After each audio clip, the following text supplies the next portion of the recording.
Hello ಗೆಳೆಯರೇ, ತಮ್ಮೆಲ್ಲರಿಗೂ ಲಾ excellence IAS ಪ್ರಸ್ತುತಪಡಿಸುವ ದ ಹಿಂದೂ ಸುದ್ದಿ ವಿಶ್ಲೇಷಣೆಗೆ ಸ್ವಾಗತ. ಇಂದು ನಾವು ಸೆಪ್ಟೆಂಬರ್ 8, 2020 ಸುದ್ದಿ ವಿಶ್ಲೇಷಣೆಯನ್ನು ನೋಡಲಿದ್ದೇವೆ.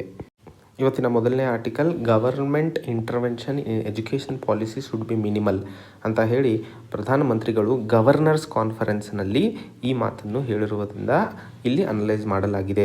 ಸೊ ಈ ಗವರ್ನರ್ಸ್ ಕಾನ್ಫರೆನ್ಸ್ ಏನು ಅನ್ನೋದನ್ನು ಮೊದಲಿಗೆ ಅರ್ಥೈಸಿಕೊಳ್ಳಬೇಕು. ಗವರ್ನರ್ ಕಾನ್ಫರೆನ್ಸ್ಗೆ ಯಾವುದೇ ಪ್ರಾವಧಾನ ನಮ್ಮ ಸಂವಿಧಾನದಲ್ಲಿ ಇಲ್ಲ. ಇದು ಮಾಡುವ ಉದ್ದೇಶ ಕೇಂದ್ರ ಮತ್ತು ರಾಜ್ಯ ಸರ್ಕಾರದ ಮಧ್ಯೆ ಇರುವಂತಹ ಸಂಬಂಧಗಳಲ್ಲಿ ಒಂದು ಅನ್ಯೂನ್ಯತೆ ಮತ್ತು ಕೋಆರ್ಡಿನೇಷನ್ ಮತ್ತು ಕೋಆಪರೇಷನ್ನ ಹೆಚ್ಚಿಸುವ ನಿಟ್ಟಿನಲ್ಲಿ ಈ ಗವರ್ನರ್ಸ್ ಕಾನ್ಫರೆನ್ಸ್ನ ಹಮ್ಮಿಕೊಳ್ಳಲಾಗುತ್ತದೆ. ಹಾಗೆ ಈ ಗವರ್ನರ್ಸ್ ಕಾನ್ಫರೆನ್ಸ್ನಲ್ಲಿ ಮುಖ್ಯವಾಗಿ ನ್ಯಾಷನಲ್ ಎಜುಕೇಷನ್ ಪಾಲಿಸಿ 2020 ಏನು ಜಾರಿಗೆ ತರಲಾಗಿದೆ, ಇದರ ಇಂಪ್ಲಿಮೆಂಟೇಷನಲ್ಲಿ ಎಲ್ಲ ರಾಜ್ಯ ಸರ್ಕಾರಗಳು ಮುಂದಾಗಿ ಕೋಆಪರೇಟಿವ್ ಆಗಿ ಕೆಲಸ ಮಾಡಿ ಇಂಪ್ಲಿಮೆಂಟೇಷನಿಗೆ ಸಹಕಾರಿಯಾಗಬೇಕು ಅಂತ ಹೇಳಿ ಪ್ರಧಾನಮಂತ್ರಿಗಳು ಕೊಟ್ಟಿರುವ ಕರೆಯನ್ನು ಈ ಆರ್ಟಿಕಲಲ್ಲಿ ನಾವು ಅರ್ಥೈಸಿಕೊಳ್ಳಬೇಕಾಗಿದೆ. ಹಾಗೆ ಈ ಗವರ್ನರ್ಸ್ ಕಾನ್ಫರೆನ್ಸ್ನಲ್ಲಿ ನಮ್ಮ ದೇಶದ ರಾಷ್ಟ್ರಪತಿಗಳಾದ ರಾಮನಾಥ್ ಕೋವಿಂದ್ ಅವರು ಹೇಳ್ತಾ ಇರೋ ಹಾಗೆ ಭಾರತದ ಇನ್ವೆಸ್ಟ್ಮೆಂಟು ಎಜುಕೇಷನ್ ಕ್ಷೇತ್ರದಲ್ಲಿ ಬರೀ 0.7% GDP ಆಗಿರುತ್ತದೆ. ಅದೇ US ಅಲ್ಲಿ ನೋಡಿದರೆ 2.8%, ಸೌತ್ ಕೊರಿಯಾದಲ್ಲಿ 4.2% ಹಾಗೂ ಇಸ್ರೇಲ್ನಲ್ಲಿ 4.3%. ಸೊ ದೇಶದ ಸಾಮಾಜಿಕ ಅರ್ಥವ್ಯವಸ್ಥೆಯನ್ನು ಅಥವಾ ಸಾಮಾಜಿಕ ವ್ಯವಸ್ಥೆಯನ್ನು ಬದಲಾಯಿಸಬೇಕು ಅಥವಾ ಫ್ಯೂಚರಿಗೆ ಕರೆದೊಯ್ಯಬೇಕು ಅಂತಂದರೆ ಶಿಕ್ಷಣ ಅನ್ನೋದು ಅತಿ ಮುಖ್ಯವಾಗಿರುವಂಥದ್ದು. ಸೊ ಸರ್ಕಾರ ಆ ನಿಟ್ಟಿನಲ್ಲಿ ಕೆಲಸ ಮಾಡುವ ಅವಶ್ಯಕತೆ ಇದೆ ಅಂತ ಹೇಳಿ ನಮ್ಮ ದೇಶದ ರಾಷ್ಟ್ರಪತಿಗಳು ಸಹ ಭಾಷಣದಲ್ಲಿ ಹೇಳಿರುತ್ತಾರೆ. ಹಾಗೂ ಈ ಸಮಯದಲ್ಲಿ 1968ರಲ್ಲಿ ಆದಂತಹ ಎಜುಕೇಷನ್ ಪಾಲಿಸಿಯಲ್ಲಿ ಭಾರತದ ಶಿಕ್ಷಣ ಕ್ಷೇತ್ರದಲ್ಲಿ 6% GDPಯ ಹಣವನ್ನು ಇನ್ವೆಸ್ಟ್ ಮಾಡಲಾಗುವುದು ಅನ್ನುವ ಮಾತನ್ನು ಹೇಳಲಾಗಿತ್ತು.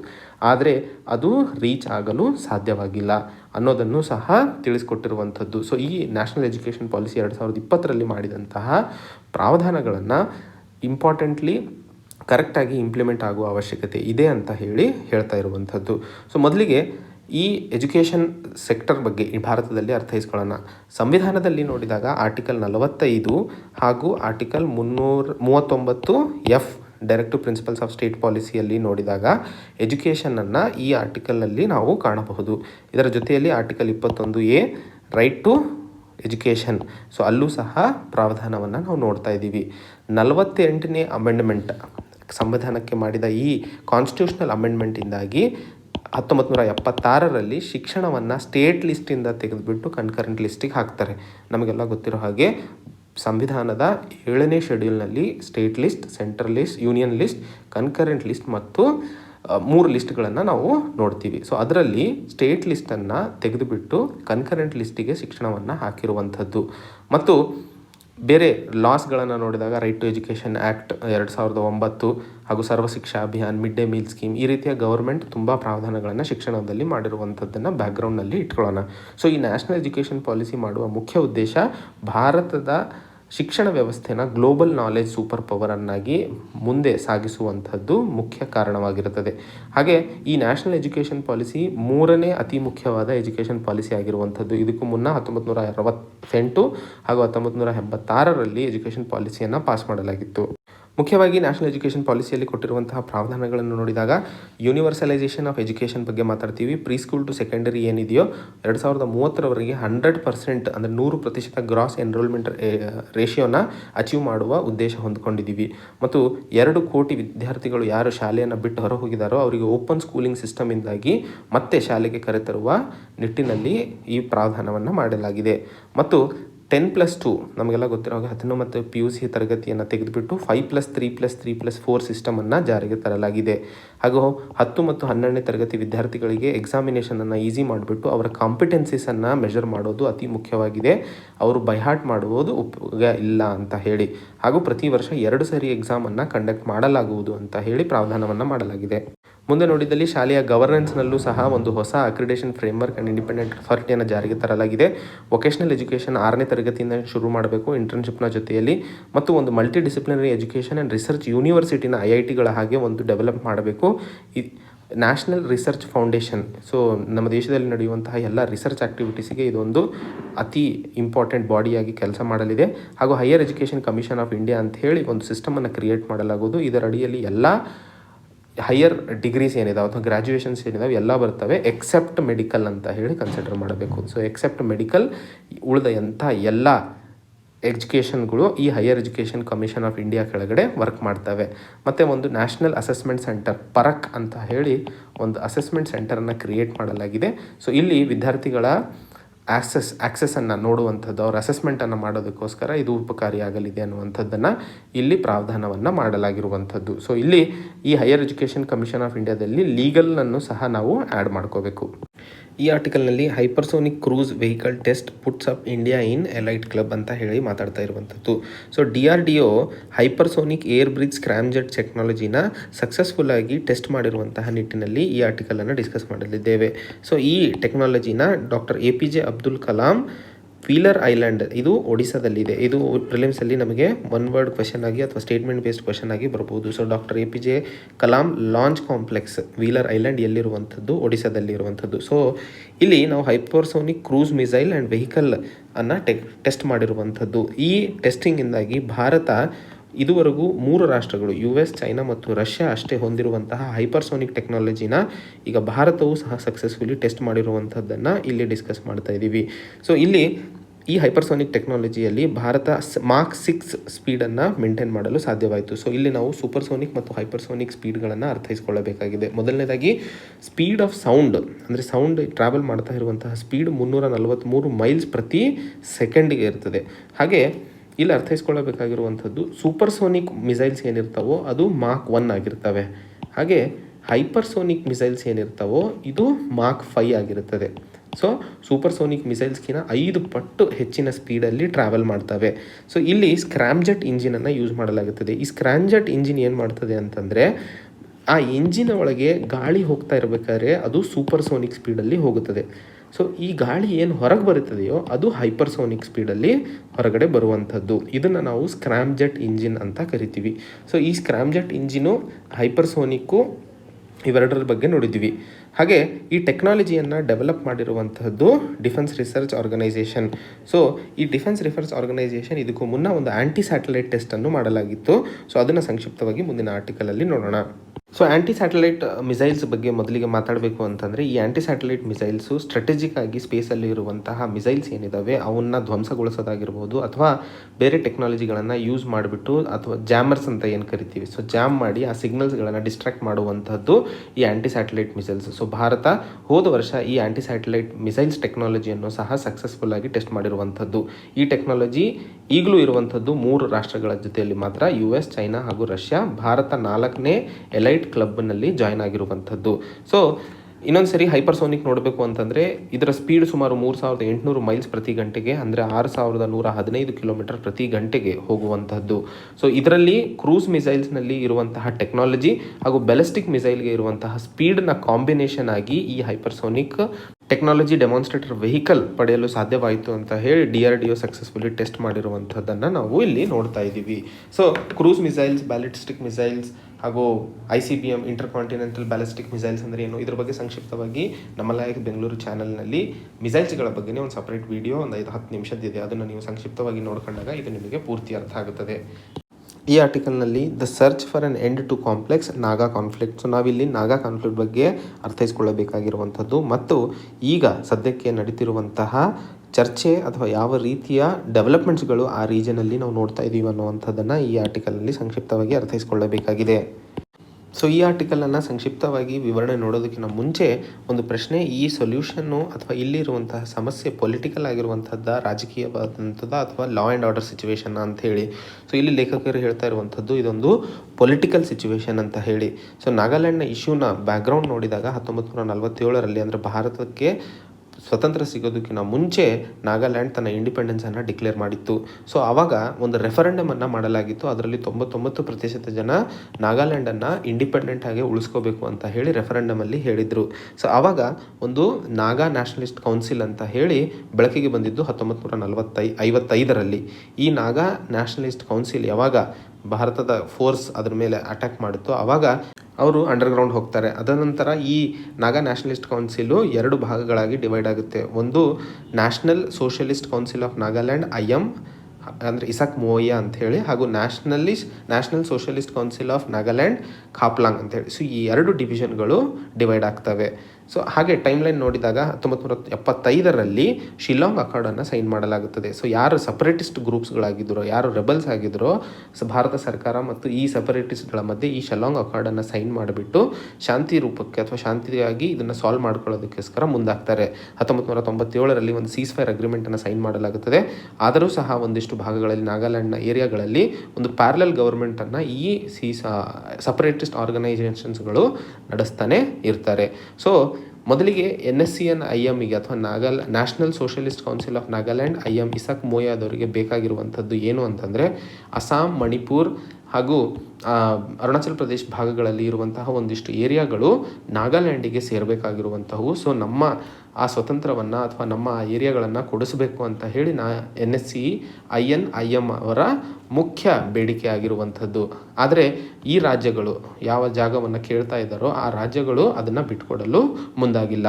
ಹಾಗೆ ಅದಕ್ಕೆ ಅನುಗುಣವಾಗಿ 2015ರಲ್ಲಿ ಒಂದು ಫ್ರೇಮ್ವರ್ಕ್ ಅಗ್ರಿಮೆಂಟನ್ನು ಮೋದಿ ಸರ್ಕಾರ ಸೈನ್ ಮಾಡಿತ್ತು. ಇದರ ಅಡಿಯಲ್ಲಿ ಸ್ಪೆಷಲ್ ಸ್ಟೇಟಸನ್ನು ನಾಗಾಲ್ಯಾಂಡಿಗೆ ಕೊಡುವಂಥದ್ದು ಮುಖ್ಯ ಪ್ರಾವಿಷನ್ ಆಗಿತ್ತು. ಸೊ ಇಲ್ಲಿ RN ರವಿ ಅಂತ ಹೇಳಿ ಈಗ ನಾಗಾಲ್ಯಾಂಡಿನ ಗವರ್ನರ್ ಆಗಿರುವಂಥವರು, ಅವರಿಗೆ ಮಧ್ಯಸ್ಥಿಕೆಯನ್ನು ವಹಿಸಿ ಈ ಅಗ್ರಿಮೆಂಟನ್ನು 3 ತಿಂಗಳಲ್ಲಿ ಸೈನ್ ಮಾಡಿಬಿಟ್ಟು ಇಶ್ಯೂವನ್ನು ಕ್ಲೋಸ್ ಮಾಡೋದಕ್ಕೆ ಹೇಳಲಾಗಿತ್ತು.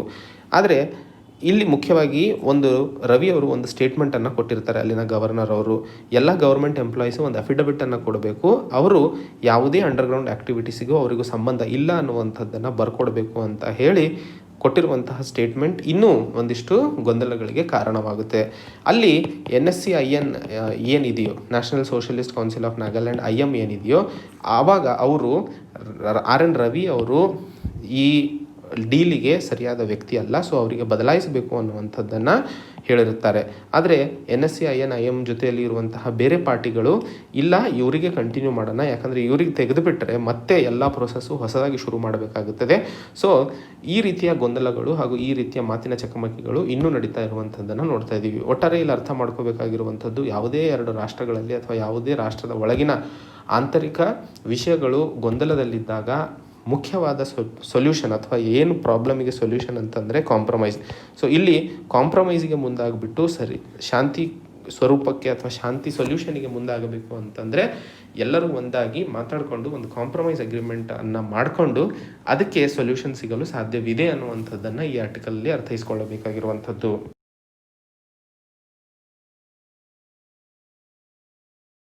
ಮುಂದಿನ ಆರ್ಟಿಕಲ್ ಡೀಲ್ ಇನ್ ಡೇಂಜರ್ ಅಂತ ಹೇಳಿ. ಸೊ ನಮಗೆಲ್ಲ ಗೊತ್ತಿರೋ ಹಾಗೆ ಹೋದ ವರ್ಷ EU ಇಂದ ಅಂದರೆ ಯುರೋಪಿಯನ್ ಯೂನಿಯನಿಂದ UK ಹೊರಗಾಗಿದ್ದು ಅದನ್ನು ನಾವು ಬ್ರೆಕ್ಸಿಟ್ ಅಂತ ಹೇಳಿ ಕರೆದ್ವಿ. ಸೊ ಈ ಬ್ರೆಕ್ಸಿಟಿಂದಾಗಿ ಅಥವಾ ಈ ಡಿಸೆಂಬರಿಗೆ ಈ ಬ್ರೆಕ್ಸಿಟಿನ ಅಂತ್ಯವಾಗಲಿದೆ. ಸೊ ಜನವರಿಯಿಂದಾಗಿ UK ಇಂಡಿಪೆಂಡೆಂಟ್ ಆಗಿ ಕೆಲಸ ಮಾಡಲಿದೆ. ಸೊ ಇಲ್ಲಿ ಅತಿ ಮುಖ್ಯವಾಗಿ ನಾವು ಅರ್ಥೈಸ್ಕೊಳ್ಳಬೇಕಾಗಿರುವಂತಹ ವಿಷಯ, ನಾರ್ದರ್ನ್ ಐರ್ಲೆಂಡ್ ಮತ್ತು ಐರ್ಲೆಂಡ್ ರಿಪಬ್ಲಿಕ್ ಯಾವ ರೀತಿಯಲ್ಲಿ ಕೆಲಸ ಮಾಡಲಿವೆ. ಸೊ ಈ ಮ್ಯಾಪನ್ನು ಫಸ್ಟ್ ನೋಡ್ಕೊಳ್ಳಿ. ಈ ನಾರ್ದರ್ನ್ ಐರ್ಲೆಂಡ್ ರೀಜನ್ UKಗೆ ಸೇರಿರುವಂಥದ್ದು, ಹಾಗೆ ಉಳಿದಿರುವಂತಹ ಐರ್ಲೆಂಡ್ ರಿಪಬ್ಲಿಕ್ ಯುರೋಪಿಯನ್ ಯೂನಿಯನ್ಗೆ ಸೇರಿರುವಂಥದ್ದು. ಸೊ ಇದರ ಬಗ್ಗೆ ಏನು ವಿವಾದ ಇದೆ ಅಥವಾ ಇದ್ರ ಯುರೋಪಿಯನ್ ಯೂನಿಯನ್ ಇಂದಾಗಿ ಬ್ರೆಕ್ಸಿಟ್ ಹೊರಗೆ ಹೋಗಿರೋ ಅಥವಾ ಬ್ರಿಟನ್ ಹೊರಗೆ ಹೋಗಿರೋದ್ರಿಂದ ಈ ರೀಜನಲ್ಲಿ ಯಾವ ರೀತಿಯ ಬದಲಾವಣೆಗಳಾಗಲಿವೆ ಅನ್ನೋದನ್ನು ಅರ್ಥೈಸ್ಕೊಳ್ಳಬೇಕಾಗಿದೆ. ಬ್ರಿಟನ್ನ ಪ್ರಧಾನಮಂತ್ರಿಗಳಾದ ಬೋರಿಸ್ ಜಾನ್ಸನ್ ಅವರು ಏನಾದರೂ ನೆಗೋಷಿಯೇಷನ್ಸ್ ಮುಂಸಾಗದೇ ಇದ್ದಲ್ಲಿ ನೋ ಡೀಲ್ ಬ್ರೆಕ್ಸಿಟ್ ಆಗಲಿದೆ ಅನ್ನುವಂಥದ್ದನ್ನು ಹೇಳಿರುತ್ತಾರೆ. ಸೊ ನಾವು ಮ್ಯಾಪಲ್ಲಿ ನೋಡಿದ ಹಾಗೆ ನಾರ್ದರ್ನ್ ಐರ್ಲೆಂಡ್ UKಗೆ ಸೇರಿರುವಂಥದ್ದು ಅಂದರೆ ಬ್ರಿಟನ್ನಿಗೆ, ರಿಪಬ್ಲಿಕ್ ಐರ್ಲೆಂಡ್ ಅಂದರೆ ರಿಪಬ್ಲಿಕ್ ಆಫ್ ಐರ್ಲೆಂಡ್ ಏನಿದೆ ಇದು ಯುರೋಪಿಯನ್ ಯೂನಿಯನ್ಗೆ ಸೇರಿರುವಂಥದ್ದು. ಇವೆರಡೂ ರಾಷ್ಟ್ರಗಳ ನಡುವೆ ಇರುವಂತಹ ಬಾರ್ಡರ್ನಲ್ಲಿ ಟ್ರೇಡ್ ಏನಿರುತ್ತದೆ ಅಥವಾ ವ್ಯಾಪಾರ ವಹಿವಾಟು ಓಪನ್ ಆಗಿರುವಂಥದ್ದು. ಈ ಓಪನ್ನೆಸ್ ಬಂದಿದ್ದು ಗುಡ್ ಫ್ರೈಡೇ ಅಗ್ರಿಮೆಂಟಿಂದ. ಸೊ ಈ ಅಗ್ರಿಮೆಂಟ್ನ ಅಡಿಯಲ್ಲಿ 2 ರಾಷ್ಟ್ರಗಳ ನಡುವೆ ಬಾರ್ಡರ್ನಲ್ಲಿ ಯಾವುದೇ ವ್ಯಾಪಾರ ವಹಿವಾಟಿನಲ್ಲಿ ಅಡಚಣೆಗಳು ಇರೋ ಹಾಗಿಲ್ಲ. ಆದರೆ ಈಗ ಬ್ರೆಕ್ಸಿಟಿಂದಾಗಿ ನಾರ್ದರ್ನ್ ಐರ್ಲೆಂಡ್ ಬ್ರಿಟನ್ನಿಗೆ ಸೇರಿಕೊಳ್ಳುತ್ತದೆ, ರಿಪಬ್ಲಿಕ್ ಆಫ್ ಐರ್ಲೆಂಡ್ ಯುರೋಪಿಯನ್ ಯೂನಿಯನ್ಗೆ ಸೇರಿಕೊಳ್ಳುತ್ತದೆ. ಸೊ ಈ ಬ್ರೆಕ್ಸಿಟಿನ ಮುಖ್ಯ ಉದ್ದೇಶವೇ ಕಾಮನ್ ರೂಲ್ಸಿಂದ ಹೊರಗೆ ಹೋಗಬೇಕು ಅಂತ ಹೇಳಿ ಬ್ರಿಟನ್ ಮಾಡಿರುವಂಥದ್ದು. ಆದರೆ ಈ ಬ್ರೆಕ್ಸಿಟ್ ಜನವರಿ 2021ರಿಂದ ಏನು ಜಾರಿಗೆ ಬರಲಿದೆ, ಅದಾದ ನಂತರ ಈ 2 ರಾಷ್ಟ್ರಗಳ ನಡುವೆ ಇರುವಂತಹ ಸಂಬಂಧಗಳಲ್ಲಿ ಯಾವುದೇ ಸ್ಪೆಷಲ್ ಪ್ರಾವಿಷನ್ಸ್ಗಳು ಇರಲು ಸಾಧ್ಯವಿಲ್ಲ. ಹಾಗೆ ಈ 2 ರಾಷ್ಟ್ರಗಳಲ್ಲೂ ಸಹ ಬ್ರಿಟನ್ನಿಗೂ ಯುರೋಪಿಯನ್ ಯೂನಿಯನ್ಗೂ ಏನು ಅಗ್ರಿಮೆಂಟ್ಸ್ ಇದೆ ಅದೇ ನಿಟ್ಟಿನಲ್ಲಿ ಹೋಗಬೇಕಾಗಿದೆ ಅನ್ನುವಂಥದ್ದನ್ನು ಹೇಳ್ತಾ ಇರುವಂಥದ್ದು. ಆದರೆ ಗುಡ್ ಫ್ರೈಡೆ ಅಗ್ರಿಮೆಂಟಿಂದಾಗಿ ಶಾಂತಿಯನ್ನು ಕಾಪಾಡಲು ಈ ರೀಜನಲ್ಲಿ ಸಾಧ್ಯವಾಗಲಿತ್ತು. ಈಗ ಬ್ರೆಕ್ಸಿಟ್ನಿಂದಾಗಿ ಈ ರೀಜನ್ ಮತ್ತೆ ಡಿಸ್ಟೆಬಿಲೈಸ್ ಆಗುವ ಕಾರಣಗಳು ಹಾಗೂ ಅಂಶಗಳು ಕಾಣ್ತಾ ಇದ್ದೀವಿ ಅನ್ನುವಂಥದ್ದನ್ನು ಈ ಆರ್ಟಿಕಲಲ್ಲಿ ಹೇಳ್ತಾ ಇರುವಂಥದ್ದು. ಈ ಆರ್ಟಿಕಲ್ನಲ್ಲಿ reviving the economy, the first step is to acknowledge that an issue exist. So ನಮಗೆಲ್ಲ ಗೊತ್ತಿರೋ ಹಾಗೆ ಕೋವಿಡ್-19ಇಂದಾಗಿ ಮೊದಲನೇ ಕ್ವಾರ್ಟರ್ನಲ್ಲಿ ಸುಮಾರು 23% ಕಂಟ್ರಾಕ್ಷನನ್ನು GDPಯಲ್ಲಿ ಕಂಡ್ವಿ. ಈ ಕೋವಿಡ್-19 US ಮತ್ತು ಇಟಲಿಯಲ್ಲೂ ಸಹ ಹೆಚ್ಚಿನ ಮಾತ್ರದಲ್ಲಿ ಅಫೆಕ್ಟ್ ಆದರೂ ಸಹ ಅಲ್ಲಿನ ಆರ್ಥಿಕ ವ್ಯವಸ್ಥೆಯಲ್ಲಿ ಬರೀ 12% ಕಡಿತವನ್ನು ಕಂಡಿದ್ದೀವಿ. ಭಾರತದಲ್ಲಿ gross capital formation, urban consumer demand, core ಸೆಕ್ಟರ್ನಲ್ಲಿ ನೆಗೆಟಿವ್ ಗ್ರೋತ್ ಮತ್ತು ಸಪ್ಲೈ ಚೈನ್ನಲ್ಲಿ ಡಿಸ್ರಪ್ಷನ್ಸ್ಗಳನ್ನು ಕಾಣೋದ್ರಿಂದ ಭಾರತದ ಆರ್ಥಿಕ ವ್ಯವಸ್ಥೆ ಹೆಚ್ಚಿನ ಮಟ್ಟದಲ್ಲಿ ಹಿಂದುಳಿಯಲು ಕಾರಣವಾಗಿದೆ ಅನ್ನುವಂಥದ್ದನ್ನು ಈ ಆರ್ಟಿಕಲಲ್ಲಿ ಅರ್ಥೈಸಿಕೊಳ್ಳಬೇಕಾಗಿರುವಂಥದ್ದು.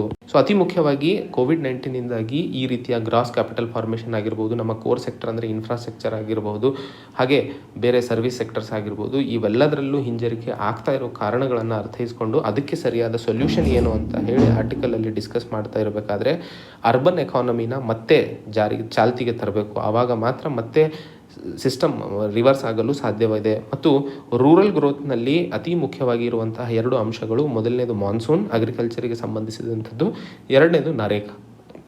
ಸೊ ಈ ನರೇಗಾ ಸ್ಕೀಮು ಮತ್ತು ಮಾನ್ಸೂನ್ನ ಕಂಪೇರ್ ಮಾಡಿದಾಗ ಸರ್ಕಾರ ನರೇಗಾ ಸ್ಕೀಮ್ನಲ್ಲಿ ಹೆಚ್ಚಿನ ಒತ್ತಾಯವನ್ನು ಕೊಟ್ಟು ರೂರಲ್ ಗ್ರೋತ್ನ ಮತ್ತು ಕಡೆಗೆ ಇಂಪಾರ್ಟೆನ್ಸನ್ನು ಕೊಡುವ ಅವಶ್ಯಕತೆ ಇದೆ ಅಂತ ಹೇಳ್ತಾ ಇರುವಂಥದ್ದು. ಮತ್ತು ಕೋರ್ ಸೆಕ್ಟರ್ನಲ್ಲಿ ನೆಗೆಟಿವ್ ಗ್ರೋತನ್ನು ನಾವು ಕಾಣ್ತಾ ಇರೋದನ್ನು ಸಹ ಇಂಪಾರ್ಟೆಂಟ್ ಪಾಯಿಂಟ್ ಅಂತ ಕನ್ಸಿಡರ್ ಮಾಡಿದ್ವಿ. ಸೊ ಇನ್ಫ್ರಾಸ್ಟ್ರಕ್ಚರ್ ಇನ್ವೆಸ್ಟ್ಮೆಂಟ್ ಕಡೆಗೆ ಭಾರತ ಸರ್ಕಾರ ಹೆಚ್ಚಿನ ಒತ್ತಡ ಕೊಡಬೇಕು ಅಂತ ಹೇಳಿ, so that core sector revival ಆಗೋದ್ರಿಂದ ಎಕಾನಮಿ ಮತ್ತೆ ನಾರ್ಮಲ್ಸಿಗೆ ಬರಲು ಸಾಧ್ಯವಾಗಲಿದೆ ಅನ್ನುವಂಥದ್ದನ್ನು ಆರ್ಟಿಕಲ್ನಲ್ಲಿ ಲೇಖಕರು ಡಿಸ್ಕಸ್ ಮಾಡ್ತಾ ಇರುವಂಥದ್ದು. ಮುಂದಿನ article, empower the youth first. So ಭಾರತದಲ್ಲಿ ಯೂತ್ಗಳನ್ನು ಮೊದಲಿಗೆ ಎಂಪವರ್ ಮಾಡುವ ಅವಶ್ಯಕತೆ ಇದೆ ಅನ್ನುವಂಥದ್ದನ್ನು ಈ ಆರ್ಟಿಕಲ್ನಲ್ಲಿ ಡಿಸ್ಕಸ್ ಮಾಡ್ತಾ ಇರುವಂಥದ್ದು. 2014ರಲ್ಲಿ ನ್ಯಾಷನಲ್ ಯೂತ್ ಪಾಲಿಸಿಯನ್ನು ಜಾರಿಗೆ ತರಲಾಯಿತು. ಸೊ ಈ ಯೂತ್ ಪಾಲಿಸಿ ಒಳಗೆ ಯೂತ್ ಅಂತಂದರೆ 15ರಿಂದ 29 ವಯಸ್ಸಿನ ಜನರಿಗೆ ನಾವು ಯೂತ್ ಅಂತ ಕರಿತೀವಿ. ದೇಶದಲ್ಲಿ ಒಟ್ಟು 27.5% ಟೋಟಲ್ ಪಾಪ್ಯುಲೇಷನ್ನಲ್ಲಿ ಯೂತ್ ಇದ್ದಾರೆ. ಸೊ ಈ ವಯಸ್ಸಿನವರು ಇದ್ದಾರೆ. ಇದರಲ್ಲಿ ಲೇಬರ್ ಫೋರ್ಸ್ ನೋಡಿದಾಗ 38.3% ಯೂತ್ ಲೇಬರ್ ಫೋರ್ಸ್ನಲ್ಲಿ ಇರುವಂತಹವರು. ಇದರಲ್ಲಿ ಇರುವಂತಹವರು ಅನ್ಎಂಪ್ಲಾಯ್ಮೆಂಟು ಸುಮಾರು 18%. ಸೊ ದೇಶದ ಆರ್ಥಿಕ ವ್ಯವಸ್ಥೆ ಅಥವಾ ವೆಲ್ತ್ ಕ್ರಿಯೇಷನ್ ಕಡೆಗೆ ಮುಂಸಾಗಬೇಕು ಅಂದರೆ ಈ ಯೂತಿಗೆ ಏನು ಲೇಬರ್ ಫೋರ್ಸ್ನಲ್ಲಿ 38.3% ಇದ್ದಾರೋ ಇವ್ರನ್ನ ಎಫೆಕ್ಟಿವ್ ಆಗಿ ಯೂಟಿಲೈಸೇಷನ್ ಮಾಡುವಂಥದ್ದು ಮತ್ತು 18% ಯಾರು ನಿರುದ್ಯೋಗಿಗಳಿದ್ದಾರೋ ಇವರಿಗೆ ಕೆಲಸ ಕೊಡುವಂತಹ ನಿಟ್ಟಿನಲ್ಲಿ ಸರ್ಕಾರ ಆಲೋಚಿಸುವ ಅವಶ್ಯಕತೆ ಇದೆ ಅನ್ನುವಂಥದ್ದನ್ನು ಈ ಆರ್ಟಿಕಲಲ್ಲಿ ಹೇಳ್ತಾ ಇರುವಂಥದ್ದು. ಸೊ ಯಾವ ರೀತಿಯಲ್ಲಿ ಯೂತನ್ನು ಹೇಗೆ ನಾವು ಎಫೆಕ್ಟಿವ್ ಆಗಿ ಯೂಸ್ ಮಾಡ್ಕೊಳ್ಳಲು ಸಾಧ್ಯವಿದೆ ಅಂತಂದಾಗ ಭಾರತ ಒಂದು ಯೂತ್ ಡೆವಲಪ್ಮೆಂಟ್ ಇಂಡೆಕ್ಸನ್ನು ಜಾರಿ ಮಾಡಬೇಕು ಅವಶ್ಯಕತೆ ಇದೆ ಅಂತ ಹೇಳ್ತಾ ಇರುವಂಥದ್ದು. ಇದರ ಅಡಿಯಲ್ಲಿ ಯಾವ ಫ್ಯಾಕ್ಟರ್ಸ್ಗಳು ಯೂತಿನ ಡೆವಲಪ್ಮೆಂಟಿಗೆ ಅಥವಾ ಯೂತನ್ನು ರೈಸ್ ಆಗೋದಕ್ಕೆ ನಿಲ್ಲಿಸ್ತಾ ಇದ್ದಾವೆ ಅನ್ನುವಂಥದ್ದನ್ನು ಸಂಕ್ಷಿಪ್ತವಾಗಿ ಅನಲೈಸ್ ಮಾಡಿ ಅದಕ್ಕೆ ಸರಿಯಾದ ಉತ್ತರವನ್ನು ಕಂಡುಹಿಡುವ ಅವಶ್ಯಕತೆ ಇದೆ. ಉದಾಹರಣೆಗೆ ಯುರೋಪಿಯನ್ ಯೂನಿಯನ್ನಲ್ಲಿ ಯೂತ್ ಗ್ಯಾರಂಟಿ ಪ್ರೋಗ್ರಾಮ್ ಅಂತ ಹೇಳಿ ಒಂದು ನಡೆಸ್ತಾರೆ. ಅದೇ ರೀತಿಯಲ್ಲಿ ಭಾರತದಲ್ಲೂ ಇಂಡಿಯಾ ಯೂತ್ ಗ್ಯಾರಂಟಿ ಪ್ರೋಗ್ರಾಮ್ ಮಾಡುವ ಅವಶ್ಯಕತೆ ಇದೆ. ಇದರ ಅಡಿಯಲ್ಲಿ ಸರ್ಕಾರ ಒಂದು ಬಜೆಟ್ನಲ್ಲಿ ಯೂತ್ಗೆ ಎಫಿಷಿಯೆಂಟ್ ಯೂಟಿಲೈಸೇಷನ್ಗೆ ಅಥವಾ ಯೂತ್ನ ಎಫಿಷಿಯನ್ಸಿ ಹೆಚ್ಚಿಸುವ ನಿಟ್ಟಿನಲ್ಲಿ ಯಾವ ಕ್ರಮಗಳನ್ನು ಕೈಗೊಳ್ಳುವ ಅವಶ್ಯಕತೆ ಇದೆ ಅನ್ನುವಂಥದ್ದನ್ನು ಯುರೋಪಿಯನ್ ಯೂನಿಯನ್ನಲ್ಲಿ ಸರ್ಕಾರ ಪ್ರದರ್ಶನ ಅಥವಾ ಪಾಯಿಂಟ್ಸ್ಗಳನ್ನು ಮಾಡುತ್ತದೆ.